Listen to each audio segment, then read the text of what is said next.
இன்னைக்கு எதை பத்தி நம்ம பார்க்க போறோம்னா ரைட் இஷ்யூஸ். இந்த ரைட் இஷ்யூஸ் வந்து எவ்வாறு கால்குலேட் பண்ணுவது, இது வந்து நம்ம எவ்வாறு கணக்குல பதிவு செய்ய பார்க்க போறோம். ஸோ ஃபர்ஸ்டா ரைட் இஷ்யூஸ்னா என்ன விளங்கி கொள்ளணும். ரைட் இஷ்யூ என்ன சொல்றாங்க?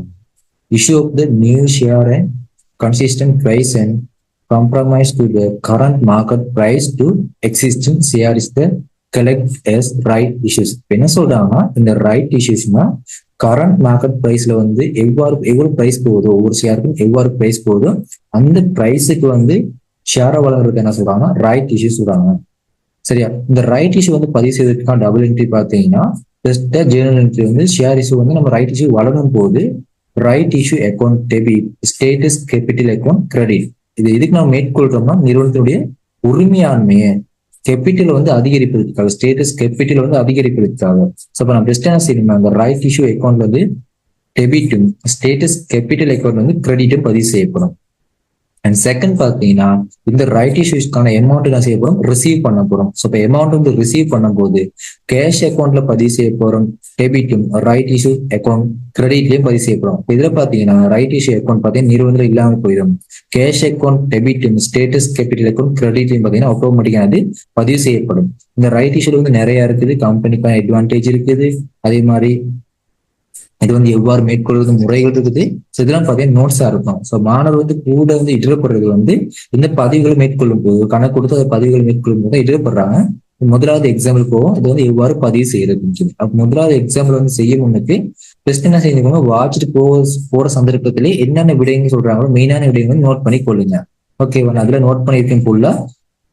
ரீசன் வந்து இல்லாட்டி இதை வந்து நீங்க எக்ஸ்பிளைன் நோட் பண்ணிட்டு போகிறது டைம் கூட போகும். அதனால ஃபுல்லா நான் நோட் பண்ணி வச்சிருக்கேன். ஸோ ஃபர்ஸ்டா பார்ப்போம் என்ன சொல்றாங்கன்னா, let's say investor ones 100 share. அப்ப என்ன சொல்லிருக்காங்க, இன்வெஸ்டர் ஓன் 100 ஷேர். அப்ப 100 ஷேர், அப்ப டோட்டல் ஷேர் எவ்வளவு இருக்க போது 100 ஷேர். ரெண்டாவது சொல்றாங்க பாத்தீங்கன்னா accrued material and the shares trading at ₹10 each. என்ன சொல்றாங்கன்னா ஒவ்வொரு ஷேருடைய பிரைஸ் எவ்வளவு சொல்றாங்க, 10 rupees சொல்றாங்க. அப்ப per share வெளியே எவ்வளவு 10 சொல்றாங்க. The company announced of the right issue in the ratio of 2:5. Each investor holding 5 shares will be eligible to buy 2 new shares. The company announced a discount price of for example, ₹6 per shares. It may mean for every 5 shares held by the existing shareholder, the company will offer 2 shares at the discount price of 6. இதுல என்ன சொல்றாங்க, market பிரைஸ்ல வந்து ஷேரை வழங்க போறோம். அப்ப market price வந்து கம்பேர் பண்ணும்போது மார்க்கெட் பிரைஸ் வந்து குறைவா இருக்கும். அப்போ குறைவான பிரைஸ் என்ன செய்ய போறாங்கன்னா ஷேரை வழங்க போறாங்க. அப்ப பெஸ்ட்டா நம்ம நோட் பண்ணிக்கொள்ள போறோம். இதுல பாத்தீங்கன்னா பெஸ்ட் எவ்வளவு செய்யறாங்க, 100 ஷேர் சொல்லியிருக்காங்க. அப்ப 100 டோட்டல் ஷேர் 100. ஒவ்வொரு ஷேரோட பிரைஸ் எவ்வளவு சொல்லியிருக்காங்க, 10 சொல்லியிருக்காங்க. மார்க்கெட் வேல்யூ அல்லது டிஸ்கவுண்ட் பிரைஸ் கிளியர் ஞாபகம் வச்சுக்கொள்ளணும். மார்க்கெட் பிரைஸ் அல்லது டிஸ்கவுண்ட் பிரைஸ். சம்டைம் பாத்தீங்கன்னா மார்க்கெட் பிரைஸ் வந்து இந்த பேர் ஷேருக்கான வெளியும் கொடுத்திருப்பாங்க. ஸோ அந்த சந்தர்ப்பத்தை பாருங்க டைரக்டா சொல்லியிருப்பாங்க ரைட் இஷ்யூ பிரைஸ் சொல்லியிருப்பாங்க. அப்ப இதுல பாருங்க market price and discount price வந்து 6 வந்து கண்டுபிடிச்சு சொல்லியிருக்காங்க. அடுத்து பாத்தீங்கன்னா ரைட் இஷ்யூ ரேஷியோ பாத்தீங்கன்னா 2:5னா 2 ரைட் இஷ்யூ ஷேர் வழங்க போறாங்க டோட்டல் ஷேர்ல. அப்ப டோட்டல் ஷேர் 5 இருக்க போது 2 ஷேர் வழங்க போறாங்க. அது உங்களுக்கு விளங்குறதுக்கு ஏற்ற மாதிரி நான் மார்க் பண்ணி சொல்லியிருக்கேன். பாருங்க ரைட் இஷ்யூ ஷேர் வந்து ரேஷியோ 5:2. சரி, அப்ப இந்த இன்ஃபர்மேஷன் பதிவு செஞ்ச பிறகு இப்ப டோட்டல் அமௌண்ட் நம்ம கண்டுபிடிக்க போறோம். டோட்டல் அமௌண்ட் கண்டுபிடிக்கிறது மொத்தம் டோட்டல் ஷேர் தெரியும் 100 ஷேர். ஒரு ஷேர் பிரைஸ் வந்து 10. அப்ப 100 × 10 பெருகிருக்கீங்க 1000 rupees வந்திருக்கும். அடுத்து ரெண்டாவது பாத்தீங்கன்னா இப்ப ரைட் இஷ்யூக்கான ரேஷியோ எவ்வளவு கண்டுபிடிக்கணும், ரைட் இஷ்யூ எவ்வளவு வழங்கியிருப்பாங்க கண்டுபிடிக்கணும். அப்ப ரைட் இஷ்யூ பாத்தீங்கன்னா மொத்தம் 100 ஷேர். இந்த 100 ஷேர் வந்து எத்தனை வீதம் சமனா இருக்க போது, 5 வீதம் சமனா இருக்க போகுது. ஸோ அப்ப 5ஆல பிரிச்சுட்டா ஒரு வீதம் வரப்போது 20. ஒரு வீதம் தான் 20. நான் எத்தனை ஷேர் வழங்க போறாங்க, ரைட் இஷ்யூ 2 ஷேர் வழங்க போறாங்க. அப்ப 2ஆல பிரிக்கிறீங்க 40 ஷேர். அப்ப 40 ஷேர் என்ன செய்யணும், ரைட் இஷ்யூ வழங்க போறாங்க. இப்போ ரைட் இஷ்யூ பாத்தீங்கன்னா மார்க்கெட் பிரைஸ் என்ன பிரைஸ் குறைவா இருக்குதோ அந்த பிரைஸ்ல வந்து வழங்க போறாங்க. ஸோ அதுல பாருங்க ரைட் இஷ்யூஸ்க்கான அமௌண்ட் கண்டுபிடிக்க போறோம். டோட்டலா 40 ஷேர் வந்து வழங்குறாங்க. ஒரு ஷேருக்கு வந்து ₹6 சொல்றாங்க. அப்ப டோட்டலா 40 × 6ஆல பெருகிருப்பீங்க 240 வந்திருக்கும். இப்ப இதுக்கான டபுள் என்ட்ரி எழுத போறீங்க. இப்ப டபுள் என்ட்ரி எழுத போது முன்னுக்குள்ள அதே டபுள் என்ட்ரி தான். இதுல எந்த ஒரு மாற்றமும் இருக்காது. Right issues account 240, status capital account 214 பதிவு செஞ்சிருப்பாங்க. மறுபடியும் செய்யணும்னா இந்த அமௌண்ட் வந்து கேஷா ரிசீவ் பண்ணும்போது அப்ப ரிசீவ்கான டபுள் என்ட்ரி இருந்த போறோம் கேஷ் அக்கௌண்ட். அப்ப கேஷ் வந்து நிறுவனத்துக்கு இன்சைட் வரப்போகுது. இப்ப கேஷ் வந்து நிறுவனத்துக்கு வந்தா நிறுவனத்தில் உள்ள கரண்ட் அசெட் அதிகரிக்கும். கரண்ட் அசெட்ல ஒரு பார்ட் தான் என்னது கேஷ். அப்ப கேஷ் அதிகரிச்சிருக்கும் 240 டெபிட். ரைட் இஷ்யூஸ் அக்கௌண்ட் கிரெடிட்ல பதிவு செஞ்சிருக்கும் 240. இதோட பாத்தீங்கன்னா இந்த டபுள் என்ட்ரி முடிஞ்சிடும். உங்கள்ட்ட என்ன கேள்வி கேட்பாங்கன்னா இதெல்லாம் பதிவு செஞ்ச பிறகு ஆஃப்டர் இதுக்கு பிறகு ஒரு ஷேர்ல பிரைஸ் கேட்க போறாங்க. ஒரு ஷேர்ல பிரைஸ் கேட்பாங்க. அப்போ ஒரு ஷேர்ல பிரைஸை கேட்க மொத்த நிறுவனத்தில் டோட்டல் ஷேரை கண்டுபிடிக்கணும். அப்ப டோட்டல் ஷேர் பாத்தீங்கன்னா ஆஃப்டர் இந்த அட்ஜஸ்ட்மெண்ட் செஞ்ச பிறகு அடுத்து என்ன கேட்பாங்கன்னா மொத்த ஷேர் எவ்வளவுன்னு கேட்பாங்க, மொத்த அமௌண்ட் எவ்வளவுன்னு கேட்பாங்க. அடுத்து பாத்தீங்கன்னா ஒரு ஷேர்ல பிரைஸ் கேட்க போறாங்க உங்களோட எக்ஸாம் பேப்பர்ல. அப்படி கேட்கிற சந்தர்ப்பத்தில் நம்ம எப்படி செய்யணும்னா டோட்டல் ஷேரை கண்டுபிடிக்கும். அப்ப டோட்டல் ஷேர் பாத்தீங்கன்னா ஆரம்பத்தில் 100 ஷேர் கொடுத்திருக்காங்க. ரைட் இஷ்யூ 40 வழங்கிட்டு அப்ப டோட்டல் ஷேர் பாத்தீங்கன்னா 140. இப்ப டோட்டல் அமௌண்ட் கண்டுபிடிக்கணும். அப்ப டோட்டல் அமௌண்ட் கண்டுபிடிக்க ஆரம்பத்துல பாத்தீங்கன்னா 100 ஷேர் தர 10 பிரிக்க 1000 வந்திருக்கும். அதோட கூட்டப்புறம் பாத்தீங்கன்னா ரைட் இஷ்யூ ஷேரை கூட்டப்புறம் எவ்வளவு 240 கூட்டம்னா 1240 பாத்தீங்கன்னா டோட்டல் அமௌண்டா இருக்கும். இப்போ ஒரு ஷேருக்கான அமௌண்ட்டை கேட்டாங்கன்னா இப்ப கரண்ட்ல இருந்து ஒரு ஷேருக்கான அமௌண்ட்டை கேட்டாங்கன்னா எவ்வளவு பிரைஸ் கேட்டாங்கன்னா டோட்டல் அமௌண்ட் வந்து நம்ம எவ்வளவு பிரிக்க போறோம்னா டோட்டல் ஷேரால பிரிக்க போறோம். அப்ப டோட்டல் அமௌண்ட் நம்ம கண்டுபிடிச்சிருக்கோம் 1240 பிரிக்க போறோம் 140 டோட்டல் ஷேர். அப்போ ஒரு ஷேருக்கான பிரைஸ் எவ்வளவு இருக்கு பாத்தீங்கன்னா 8.86 வரப்போகுது. சரியா? இதுதான் அது ஒன்னாவது முறை. ரெண்டாவது எக்ஸாம்பிள் போகும். ரெண்டாவது பாத்தீங்கன்னா அதே மாதிரி ஒரு எக்ஸாம்பிள் தான். இது ஒரு ஈஸியான முறையில செய்யக்கூடியதா இருக்கும். அப்போ ஒன்னா பாருங்க எக்ஸாம்பிள் 2. Investor old 300 share. அப்ப 300 ஷேர்னு சொல்லியிருக்காங்க. அப்ப டிரெக்டா நீங்க மார்க் பண்ணிக்கொள்ளலாம். டோட்டல் ஷேர் எவ்வளவு 300 share. Investor old 300 share of Sunshine Textile PLC currently trading at rupees 24 share. The company announced right issues of 143, meaning that for every 3 share held, the investor can buy 1 new share. The right issues price is rupees 12 per share. சரி, அப்ப இந்த information கொடுத்துருக்கா. அப்ப direct நீங்க mark பண்ணிக்கொள்ளலாம். 100 வந்து பாத்தீங்கன்னா total ஷேரா இருக்கும். ஒரு ஷேர்ல பிரைஸ் எவ்வளவு சொல்லியிருக்காங்க 20 rupees சொல்லியிருக்காங்க. அடுத்து மார்க்கெட் பிரைஸ் அல்லது ரேஷியோ பிரைஸ் சொல்லியிருக்காங்க. ரைட் இஷ்யூ பிரைஸ் எவ்வளவு சொல்லியிருக்காங்க 12 சொல்லியிருக்காங்க. 12 மார்க் பண்ணிக்கிட்டோம்.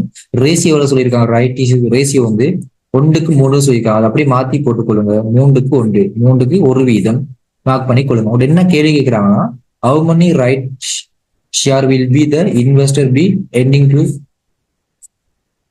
to. ரெண்டாவது பாத்தீங்கன்னா what is the total amount payable if the investor discount of the subsidiary or right issues. சரியா? இது 2 கேள்வி கேட்டுருக்காங்க. அப்ப 2 கேள்வி என்ன கேட்கறாங்க எத்தனை ஷேர், அதே மாதிரி பாத்தீங்கன்னா ஜேர்னல் என்ட்ரி கேட்கறாங்க. அப்ப ஜேர்னல் என்ட்ரி நம்ம பதிவு செய்ய போறோம். அப்படி எவ்வளவு அமௌண்ட்டை காட்டுமோ அந்த அமௌண்ட்டை பதிவு செய்ய போறோம். அப்போ ஒன்னா டோட்டல் ஷேர் தெரியும் 300ன்னு, வேறு ஷேர் பாத்தீங்கன்னா 20 தெரியும், மார்க்கெட் பிரைஸ் பாத்தீங்கன்னா 12 தெரியும். அடுத்து ரைட் இஷ்யூ பாத்தீங்கன்னா 3:1. சரி, இப்ப நம்ம டோட்டல் அமௌண்ட் நம்ம கண்டுபிடிக்க போறோம். நம்ம டோட்டல் அமௌண்ட் கண்டுபிடிக்க 300 ஒரு ஷேர் 300னா தர 20 ஆரம்பத்துல 20. சோ பெருக்கினா மொத்தம் பாத்தீங்கன்னா 6000 அமௌண்ட் வரப்போகுது. சரியா? அடுத்து பாத்தீங்கன்னா இப்ப ரைட் இஷ்யூ கண்டுபிடிக்க போறோம். மொத்தம் பாத்தீங்கன்னா 300 ஷேர் காணப்படுது. 300 ஷேர் பாத்தீங்கன்னா எத்தனை வீதத்துக்கு சமனா இருக்கும்போது 3 வீதத்துக்கு. அப்போ ஒரு வீதத்துக்கான ஷேர் கண்டுபிடிக்கணும். அப்போ ஒரு வீதம் பாத்தீங்கன்னா 100 இருக்கும். அப்போ 100 × 1 இருக்கேன் 100 அதே ஷேர் தான் வரப்போகுது. அடுத்து ரைட் இஷ்யூஸ் அமௌண்ட் கண்டுபிடிக்க போறோம். அப்போ 100 தர 12 பெருக்க போறீங்க. இப்ப ரைட் இஷ்யூஸ் பாத்தீங்கன்னா amount market price discount price எல்லாம் சொல்லியிருக்காங்க 12 சொல்லியிருக்காங்க. அப்ப அந்த 12 பெருக்கீங்கன்னா 1200 வரக்கூடியதா இருக்கும். சரி, அப்ப இதுவும் பதிவு செய்யணும். இப்ப இந்த 1200க்கு நம்ம என்ன செய்ய போறோம் டபுள் என்ட்ரியை பதிவு செய்ய போறோம். இப்ப டபுள் என்ட்ரி பாத்தீங்கன்னா ரைட் இஷ்யூஸ் அக்கௌண்ட் பாத்தீங்கன்னா 1200, ஸ்டேட்டஸ் கேபிட்டல் அக்கௌண்ட் பாத்தீங்கன்னா 1200 பதிவு செய்ய போறோம். பிறகு பாத்தீங்கன்னா அந்த அமௌண்ட் வந்து கேஷா ரிசீவ் பண்ண போறோம். அப்ப கேஷா ரிசீவ் பண்ணோம்னா cash account 1200, right issues account பாத்தீங்கன்னா 1200 பதிவு செஞ்சு இது டபுள் என்ட்ரி முடிவடைஞ்சிடும். இது முடிவடைஞ்ச பிறகு உங்களோட கொஸ்டின்ல என்ன கேட்க போறாங்க பெர் ஷேருக்கான பிரைஸை கேட்க போறாங்க. பெர் ஷேருக்கான பிரைஸை கேட்டாங்கன்னா என்ன செய்ய போறீங்க டோட்டல் ஷேரை கண்டுபிடிக்க போறீங்க. அப்ப டோட்டல் ஷேர் எவ்வாறு கண்டுபிடிப்பீங்கன்னா ஆரம்பத்துல பாத்தீங்கன்னா காணப்படும் இந்த ஷேரோட எதை கூட்ட போறீங்க ரைட் இஷ்யூ ஷேரை கூட்ட போறீங்க. கூட்டோம்னா 100 + 300 கூட்டிங்க 400 ஷேர். Total share 400. அப்ப டோட்டல் அமௌண்ட்டை கண்டுபிடிக்கணும். டோட்டல் அமௌண்ட் பாத்தீங்கன்னா ஆரம்பத்துல வந்து 6000 காணப்படுது. ரைட் இஷ்யூ பாத்தீங்கன்னா 1200. ரெண்டையும் கூட்டோம்னா 7200. அந்த 7200 வந்து என்ன செய்ய போறீங்க 400 பிரிச்சீங்கன்னா 7200 400 பிரிச்சீங்கன்னா ஒரு ஷேருக்கான பிரைஸ் வரப்போகுது 18 ரூபாய். பாத்தீங்கன்னா ஒரு ஷேருக்கான பிரைஸா காணப்படும். எத்தனை அது வந்து கேள்வி கேட்கக்கூடியதா இருக்கும், ஒரு ஷேருக்கான பிரைஸ் கேட்கக்கூடியதா இருக்கும், டோட்டல் அமௌண்ட் கேட்கக்கூடியதா இருக்கும், ஸ்டேட்டஸ் கேபிட்டல் அமௌண்ட் கேட்கக்கூடியதா இருக்கும், அடுத்து பாத்தீங்கன்னா டோட்டல் ஷேரை கேட்கக்கூடியதா இருக்கும். இதோட பாத்தீங்கன்னா ரெண்டாவது எக்ஸாம் முடிஞ்சிருச்சு. மூணாவது எக்ஸாம் பாத்தீங்கன்னா சேம் எக்ஸாம்பிள் அதே மாதிரி தான், இதுல எந்த மாற்றமும் இருக்காது. இதுல அமௌண்ட் மட்டும் என்ன செய்யுதுன்னா மாறப்போகுது. இது வாட்சி பார்த்தா உங்களுக்கு தெரியும். அப்ப எத்தனை ஷேரை வழங்குறாங்க, 150 ஷேரை வழங்கக்கூடியதா இருக்கும். அப்ப 150 ஷேர் டிரெக்டா நான் மார்க் பண்ணிக்கேன், டோட்டல் ஷேர் 150 அப்படியே வாட்சி பாருங்க சொல்லியிருப்பாங்க. ஷேர் மார்க்கெட் பிரைஸ் பாத்தீங்கன்னா சொல்லியிருப்பாங்க 40 rupees. இந்த மார்க்கெட் பிரைஸ் 40 rupees பாத்தீங்கன்னா எதுக்குரியதுன்னா இந்த 150க்கான உரியது. இந்த ரைட் இஷ்யூஸ் வழங்கும் போது அந்த பிரைஸ் பாத்தீங்கன்னா கண்டிப்பா குறைவா இருக்கணும். சொல்லப்படி இந்த பிரைஸை விட குறைவான பிரைஸ்ல தான் இந்த ரைட் இஷ்யூ வந்து வழங்கக்கூடியதா காணப்படும். ஓகே, அப்ப நம்ம மார்க் பண்ணிருக்கீங்க எவ்வளவு 40, அதையும் மார்க் பண்ணி ரைட் இஷ்யூஸ் அமௌண்ட் ஷேர் வெளியே எவ்வளவு 40 மார்க் பண்ணிட்டு, அடுத்து பாத்தீங்கன்னா எத்தனை ரைட் இஷ்யூ வழங்க போறாங்களாம், 3க்கு 10, அதாவது இது மாத்தி போட்டுக்கணும், 10க்கு 3 ஷேர் வழங்க போறாங்களாம். சரியா? அடுத்து பாத்தீங்கன்னா ரைட் இஷ்யூ பிரைஸ் எவ்வளவு சொல்லியிருக்காங்க, 25 rupees சொல்லியிருக்காங்க, 25 rupees சொல்லியிருக்காங்க. ஸோ பாத்தீங்கன்னா மார்க் பண்ணிக்கொண்டேன். அப்ப இந்த இன்ஃபர்மேஷன் ரொம்ப முக்கியம். இந்த எல்லோ கலர்ல நான் ஹைலைட் பண்றேன். இந்த இன்ஃபர்மேஷன் பார்த்தீங்கன்னா ரொம்ப முக்கியம். இந்த இன்ஃபர்மேஷன் வச்சு நம்ம என்ன செய்ய போறோம்னா ஜேர்னல் என்ட்ரியை ஃபுல்லா செய்ய போறோம். இப்போ ஜேர்னல் என்ட்ரி செய்வதற்கு முன்னுக்கு நம்ம என்ன செய்யணும்னா இதை கண்டுபிடிச்சு கொள்ளணும். அப்போ கண்டுபிடிக்க பார்த்துக்கொள்ளுங்க. டோட்டல் இப்போ அமௌண்ட் கண்டுபிடிக்க போறோம். டோட்டல் அமௌண்ட்னா இது செய்வதற்கு முன்னுக்கு அந்த ரைட் இஷ்யூ செய்வதற்கு முன் டோட்டல் அமௌண்ட் மொத்தம் 150 ஷேர் காணப்படுது. இன்டூ 40 பெருக்கணும்னா 6000 வரப்போகுது. சரி, அடுத்து ரைட் இஷ்யூ ஷேரை கண்டுபிடிக்க போறோம். மொத்தம் பார்த்தீங்கன்னா 100 ஷேர் 150 ஷேர் காணப்படுது. அது எத்தனை வீதத்துக்கு சமம் இருக்கும்போது 10 வீதத்துக்கு. அப்போ 10 பிரிக்க போறோம். 1 வீதம் ஷேர் வரப்போ ஒரு வீதம் ஷேர் பார்த்தீங்கன்னா 15 இருக்கும். 1 வீதம் ஷேர் 15 இன்ட்டு 3 பெருக்கி இருப்பீங்க. இப்போ 3 பெருக்கினா டோட்டலா வந்திருக்கும் பார்த்தீங்கன்னா 45 ஷேர் வந்திருக்கும். ஸோ இப்போ ரைட் இஷ்யூ அமௌண்ட்டை கண்டுபிடிக்க போறோம். இப்போ ரைட் இஷ்யூ அமௌண்ட் பார்த்தீங்கன்னா 45 ஷேர் இன்ட்டு எத்தனை பிரிக்க போறீங்க 25 rupees-ஆல 25 rupees நான் சொல்லியிருக்காங்க மென்ஷன் பண்ணி சொல்லிருக்காங்க. இந்த right issues price is ₹25 per ஷேர்னு சொல்லியிருக்காங்க. அப்போ அதால பெருக்கினீங்கன்னா 1125 பாத்தீங்கன்னா ரைட் இஷ்யூஸ்க்கான அமௌண்டா இருக்கும். அப்ப இது 1225க்கான அமௌண்ட் நம்ம என்ன செய்ய போறோம், டபுள் என்ட்ரியில பதிவு செய்ய போறோம். அப்ப டபுள் என்ட்ரியில பதிவு செய்யும் போது என்ன பாத்தீங்கன்னா ஷேர் வேல்யூ ரைட் இஷ்யூஸ். அப்ப ரைட் இஷ்யூஸ் அக்கௌண்ட் டெபிட்ல பதிவு செய்ய போறோம் 1125. ஸ்டேட்டஸ் கேபிட்டல் அக்கௌண்ட்ல பதிவு செய்ய போறோம் 1125. இதுக்கு பிறகு என்ன செய்ய போறோம்னா அமௌண்ட் வந்து ரிசீவ் பண்ண போறோம். அந்த அமௌண்ட் வந்து ரிசீவ் பண்ற சந்தர்ப்பத்துல கேஷ் அக்கௌண்ட் கண்டிப்பா கேஷ் வந்து நிறுவனம் வந்திருக்கும்.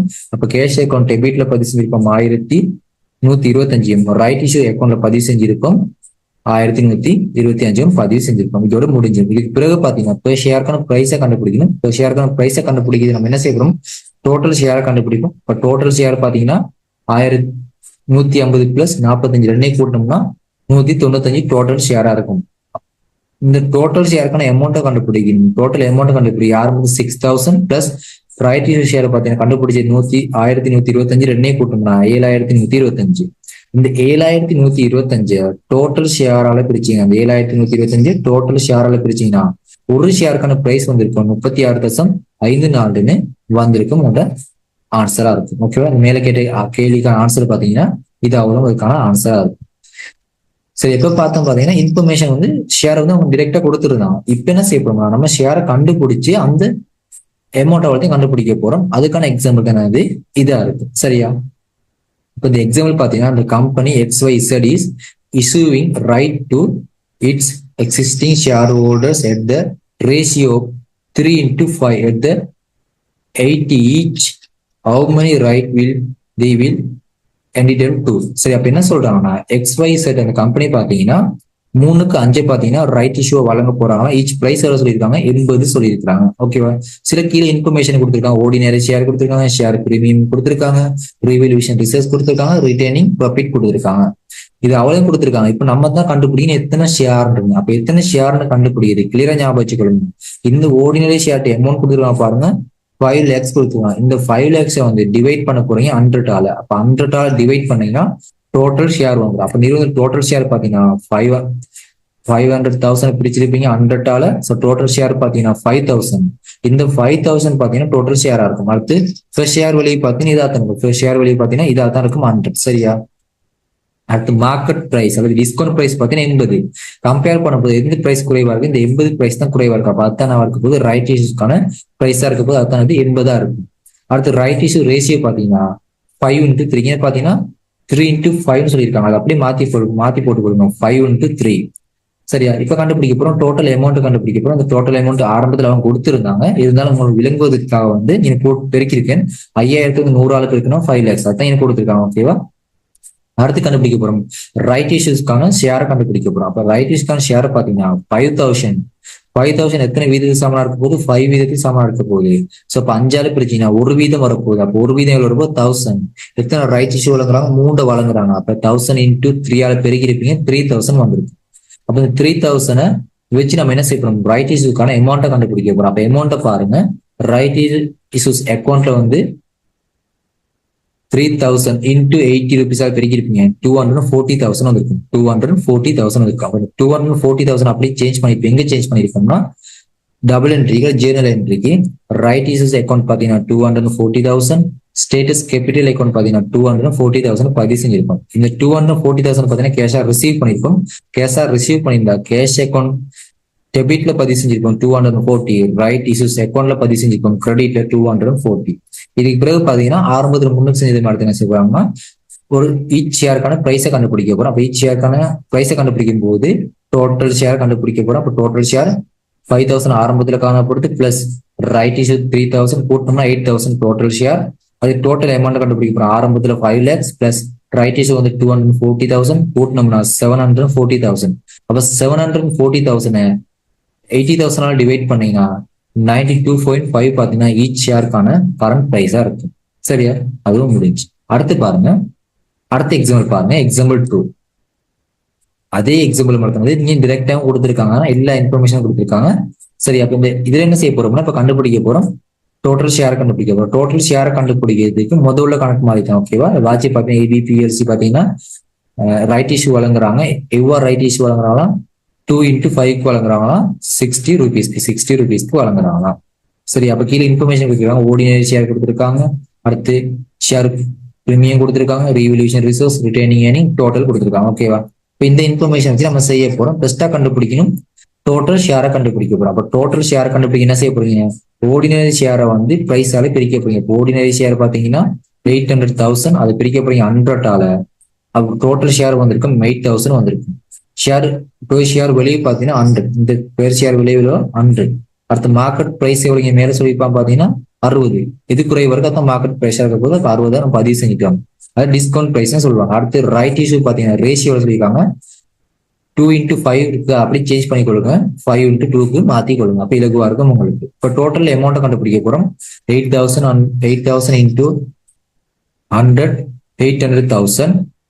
அடுத்து ரைட் இஷ்யூஸ்க்கான ஷேர் கண்டுபிடிக்க போறோம். 8,000 ஷேர் காணப்படுது. இது வந்து 5க்கு ஈக்குவலா இருக்க போது 8,000 5ஆல பிரிச்சீங்கன்னா 1 வீதம் வரப்போகுது 1,200. 1 வீதம் 1,200 into 2 பிரைஸ். ஸோ 2 ஷேர் வழங்கப்படும். அப்படி இருக்கீங்கன்னா 3,200. அப்போ 3,200. ஓகே, இந்த 3,200க்கான அமௌண்ட்டை கண்டுபிடிக்க போறோம். ரைட் இஷ்யூ அமௌண்ட்டை கண்டுபிடிக்க போறோம். அப்ப அமௌண்ட்டை கண்டுபிடிக்க என்ன செய்ய போறீங்கன்னா 3,200 into 60ஆல பெருக்கி இருப்பீங்க. 1,900 2,000 அது வந்திருக்கும். அப்ப இந்த அமௌண்ட் அப்படி என்ன செஞ்சிருப்பீங்க? சேஞ்ச் பண்ணிருப்பீங்க ஜேர்னல் என்ட்ரிக்கு. அப்ப ஜேர்னல் என்ட்ரி சேஞ்ச் பண்ணும்போது பெஸ்ட்டா ஸ்டேட்டஸ் கேபிட்டலுக்கு மாத்தணும். அப்ப ஸ்டேட்டஸ் கேபிட்டல் மாத்திருக்காங்க. ஜேர்னல் என்ட்ரி பாத்தீங்கன்னா ரைட் இஷ்யூஸ் அக்கௌண்ட் பாத்தீங்கன்னா 192,000 ஸ்டேட்டஸ் கேபிட்டல் பாத்தீங்கன்னா கிரெடிட்ல 192,000 பதிவு செஞ்சிருப்போம். இப்ப அதுக்கு பிறகு பாத்தீங்கன்னா கேஷ் வந்து ரிசீவ் பண்ணிருப்போம். கேஷை ரிசீவ் பண்ணிருந்தோம்னா கேஷ் அக்கௌண்ட் கேஷ் அல்லது பேங்க் அக்கௌண்ட் பாத்தீங்கன்னா டெபிட்ல பதிவு செஞ்சிருப்போம் 192,000. ரைட் இஷ்யூஸ் அக்கௌண்ட்ல பதிவு செஞ்சிருப்போம் 192,000 பதிவு செஞ்சிருப்போம். இதுக்கு பிறகு பாத்தீங்கன்னா மேல ஆரம்பத்தில் செஞ்ச மாதிரி தான் ஒரு ஷேருக்கான பிரைஸை கண்டுபிடிக்க டோட்டல் ஷேர் கண்டுபிடிப்போம். டோட்டல் ஷேர் கண்டுபிடிச்சு டோட்டல் அமௌண்டால பிரிச்சோம்னா டோட்டல் அமௌண்ட் வந்து டோட்டல் ஷேரால பிரிச்சோம்னா ஈச் ஷேருக்கான பிரைஸ் வந்திருக்கும். சரியா? எவ்வளவு வந்திருக்கும்னா 88,600 வந்திருக்கும். ஓகேவா? இப்ப என்ன செஞ்சிருப்பாங்கன்னா இதுல இதை செஞ்ச பிறகு கேட்பாங்க ஸ்டேட்டஸ் கேபிட்டல் டோட்டல் அமௌண்ட் கேட்பாங்க. ஸ்டேட்டஸ் கேபிட்டல் கேட்பாங்க. டோட்டல் அமௌண்ட் பாருங்க. இப்போ ஆர்டினரி ஷேர் பாத்தீங்கன்னா எவ்வளவு இருக்க போகுது? 992,000 வரப்போகுது. அதாவது 9,92,000 வரப்போகுது. எவ்வாறு வரப்போகுதுன்னா இந்த ரைட் இஷ்யூ அமௌண்ட் பாத்தீங்கன்னா 2,000 வந்து அதிகரிக்குது. ஆரம்பத்தில் 8 லட்சம் காணப்படுது. அதோட பாத்தீங்கன்னா இந்த அமௌண்ட் அதிகரிக்க போகுது. வேற எந்த ஒரு அமௌண்ட் பாத்தீங்கன்னா சேஞ்ச் ஆகாது. அப்ப ரைட் இஷ்யூஸ் வழங்கும்போது பாத்தீங்கன்னா டோட்டல் அமௌண்ட் வந்து அதிகரிக்கும். சோ ஆரம்பத்துல பாருங்க எவ்வளவு காணப்படுது? 13,50,000. அதோட பாத்தீங்கன்னா அதையும் இதையும் கம்பேர் பண்ணும்போது இன்னும் அதிகரிச்சிருக்கும். அது எவ்வளவுல அதிகரிச்சிருக்கும்? இந்த ரைட் இஷ்யூஸ் வழங்கப்பட்டதுனால அதிகரிச்சிருக்கும். ஓகேவா? அப்ப ரைட் இஷ்யூ பாத்தீங்கன்னா மிகவும் ஒரு இலகுவான ஒரு செம்மையாகமாக காணப்படும். இதுல பாத்தீங்கன்னா கீழே இன்னும் பிராக்டிஸ்க்கு நிறைய கொஸ்டின் போட்டிருக்கேன். அப்ப இந்த கேள்வியும் பாத்தீங்கன்னா லிங்கின் மூலமாக இன்னைக்கு பாத்தீங்கன்னா அப்லோட் பண்ணப்படும். காரணம் பாத்தீங்கன்னா ஆரம்பத்துல 3 பார்த்தோம், ஷேர் இஷ்யூ பார்த்தோம், அடுத்து பாத்தீங்கன்னா கோலிங் எரர்ஸ், கோலிங் அட்வான்ஸ் பார்த்தோம், போனஸ் ஷேர் பார்த்தோம், இப்ப பாத்தீங்கன்னா ரைட் இஷ்யூ பார்த்தோம். இதோட பாத்தீங்கன்னா இந்த ஷேர் சம்பந்தமான எல்லா வினாவும் முடிவடைஞ்சிருச்சு. இதுக்கு பிறகு பார்க்க போறது பாத்தீங்கன்னா கம்பெனி. இந்த ரைட் இஷ்யூ பாத்தீங்கன்னா எவ்வாறு கம்பெனிலும் தாக்கத்தை ஏற்படுத்துறதுன்னு பார்க்க போறோம். இப்ப அடுத்த ஒரு வீடியோல பார்ப்போம். கம்பெனி போகும்போது நம்ம கம்பெனி கணக்கு வந்து எவ்வாறு இலகுவா செய்வதுன்றதை நம்ம பார்ப்போம். ப்ராக்டிஸ் தேவையான ஆட்கள் வந்து மறக்காம என்ன செய்யுங்க, இந்த பிடிஎஃப் வந்து டெவலப் பண்ணி கொள்ளுங்க. டெவலப் பண்ணி பிரிண்ட் பண்ணி செஞ்சோம். ப்ராக்டிஸ் எழுதுங்க. ஆன்சரோட பாத்தீங்கன்னா நான் போடுறேன். ப்ராக்டிஸ் பண்ணி கொள்ளுங்க. உங்களுக்கு பாத்தீங்கன்னா ஒரு ஸ்கோர் வந்து அதிகம் பெறக்கூடியதாக காணப்படும். அதே மாதிரி இந்த வீடியோ பிடிச்சிருந்தா உங்க ஃப்ரெண்ட்ஸ்க்கும் ஷேர் பண்ணுங்க. ஃப்ரெண்ட்ஸ்க்கும் சொல்லுங்க இப்படி இலவா படிச்சு கூடியதா இருக்குன்னு. அதே மாதிரி வேற யாராச்சும் கேட்டாங்கன்னா அவங்களுக்கு வந்து உங்களுக்கு முடிஞ்ச ஒரு மொழியை வந்து அவங்க விளங்கப்படுத்துங்க. அப்போ உங்களுக்கு இன்னும் நாலேஜ் வந்து பாத்தீங்கன்னா அதிகமா இம்ப்ரூவ் ஆகுவதா காணப்படும்.